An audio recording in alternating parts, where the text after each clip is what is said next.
कि पोथी पढ़ पढ़ जगमुआ आईएएस भया न कोई, और 4 अक्षर एनसीईआरटी का पढ़े सो आईएएस होए।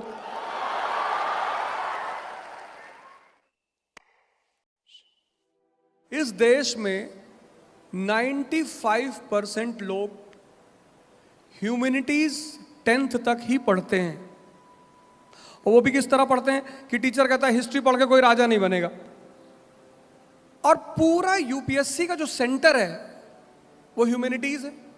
भाई आज इस देश का लड़का न्यूज़पेपर क्यों नहीं पढ़ पा रहा है? क्योंकि न्यूज़पेपर का सेंट्रल थीम क्या है? इकोनॉमी। न्यूज़पेपर में क्या है? ज्योग्राफी। न्यूज़पेपर में क्या है? आईआर। न्यूज़पेपर में क्या है? Social issues.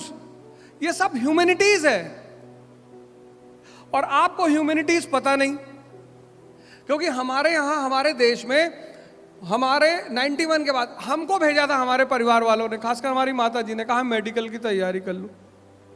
हमारे सर यहाँ बैठे हैं, वो भी बताएंगे हम किस चीज़ की तैयारी करने लायक थे। तो हमारी माता जी ने कहा जाओ मेडिकल की तैयारी कर लो। हमने कहा मेडिकल में क्या होता है? तो कहे यार मेडिकल में डॉक्टर बनते हैं। हमने कहा डॉक्टर हमसे तुम जो है कहोगे चिमटी से पकड़ के ये सब हमसे ना हो पाएगा। लेकिन ज़बरदस्ती जाके उन्होंने एडमिशन कराया, इसलिए क्योंकि मेरे मोहल्ले के सारे लड़के या तो इंजीनियरिंग की तैयारी करने आ रहे थे या पीएमटी की। तो एनसीईआरटी अगर आप नहीं पढ़ेंगे तो ये तो आपको लैटिट्यूड बता देंगे मजबूरी में, लेकिन आईएएस की क्लास आपको लैटिट्यूड नहीं समझाएगी। और जिसको लैटिट्यूड नहीं पता उसको कैसे पता चलेगा कि यूरोप के क्लाइमेट में और अफ्रीका के 0 डिग्री के क्लाइमेट में सबसे बड़ा प्रभाव किस चीज का है? बिना बेसिक्स के कैसे एडवांस सविंदर सिंह कैसे पढ़ोगे आप? आपको फोर्स नहीं पता। अभी आपसे कोई कह दे कि भाई साहब आप शीशे को पिघला रहे हैं, स्टेट मैटर 3 स्टेट है, सॉलिड लिक्विड गैस। तो सॉलिड से जब किसी चीज को तुम लिक्विड में चेंज करोगे तो कौन सी एनर्जी काम करेगी?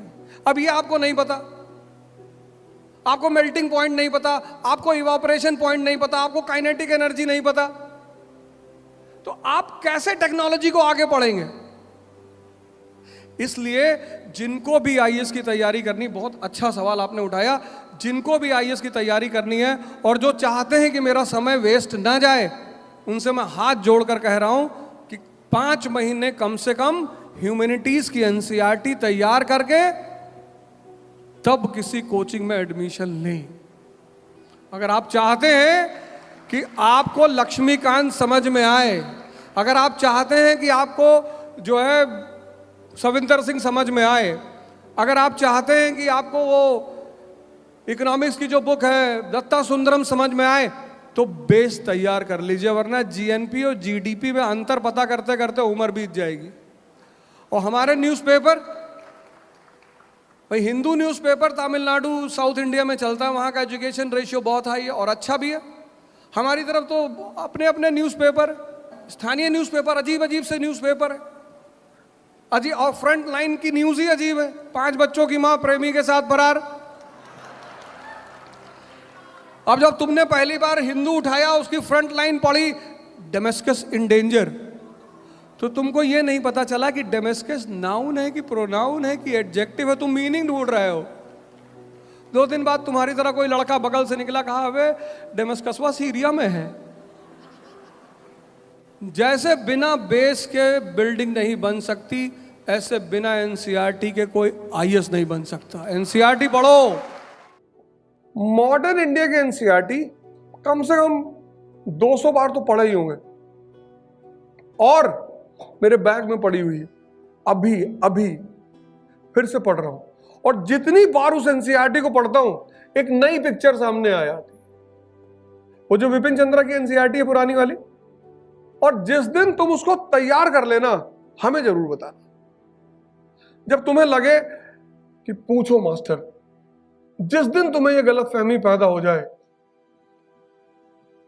कि आज इस 13 चैप्टर में से मैं सब कुछ बताने की स्थिति में हूं, और अगर तुम मेरे उसी किताब से 10 क्वेश्चन का आंसर दे ले गए, 10 में से 5, तो तुम्हारी अंडर 10 रैंक आएगी,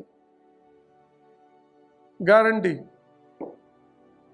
अपने 20 साल के टीचिंग कैरियर में यही मेरा पैरामीटर है।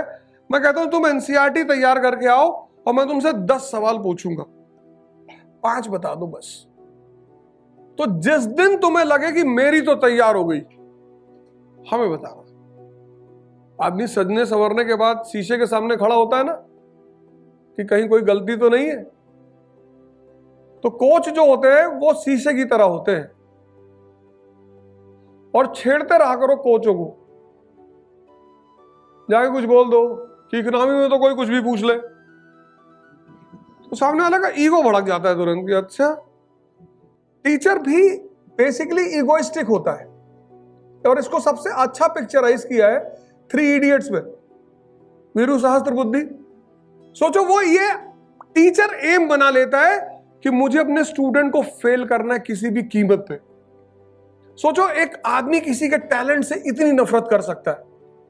अब वो रैंचो जैसा लफंगा कैरेक्टर, डॉक्टर कहता है कि इनको तो नौकरी नहीं मिलेगी। कहता सर मिल गई तो? कहता मिल गई तो मैं अपनी मुंह से शेव करवा लूंगा। कहता ठीक है सर, मिल गई। इंटरव्यू बोर्ड क्या करता है उससे?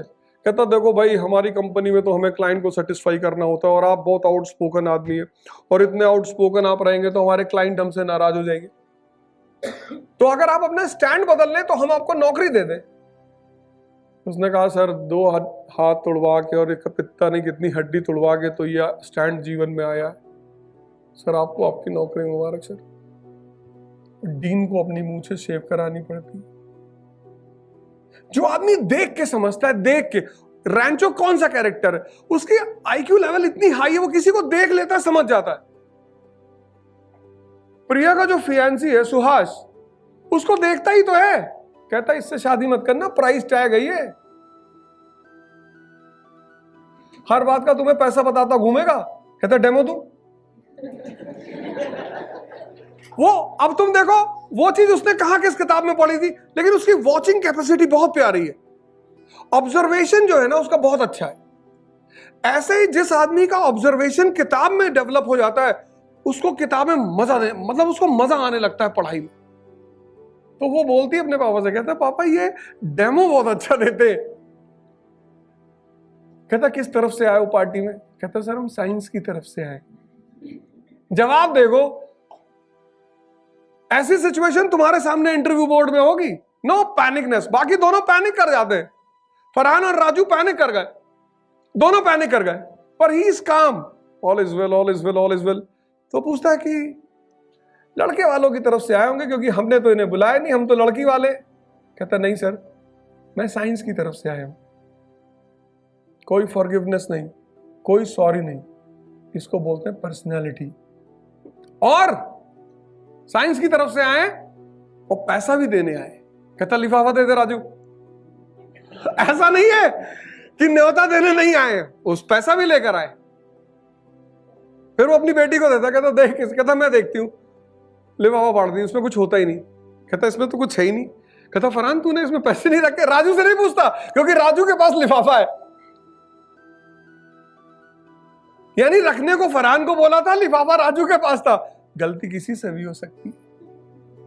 उसने ये राजू से नहीं पूछता वो कि राजू तुमने पैसे क्यों नहीं रखे, क्योंकि राजू के पास ही लिफाफा है, यानी पैसे किसी और ने रखे थे। तो फरहान से पूछता है कि फरहान तूने पैसे नहीं रखे? ये बेचारा गलती से उठा लाया खाली लिफाफा।